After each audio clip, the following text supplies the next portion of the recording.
கல்லை கனியாக்க கனவை நனவாக்க கையில் ஏற்கொண்டு வருவான்.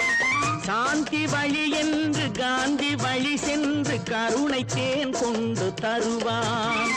கல்லை கனியாக்க கனவை நனவாக்க கையில் ஏற்கொண்டு வருவான். சாந்தி வழி என்று காந்தி வழி சென்று கருணை தேன் கொண்டு தருவான்.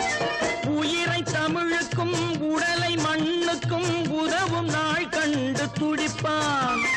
சுற்றி பகை வந்து சூழும் திருநாளில் வெற்றி தோள் கொண்டு முடிப்பான். வெற்றி தோள் கொண்டு முடிப்பான். எனக்கொரு மகன் பிறப்பான், அவன் என்னை போலவே இருப்பான். தனக்கொரு பாதையை வகுக்காமல் என் தலைவன் வழியிலே நடப்பான். ஆஹா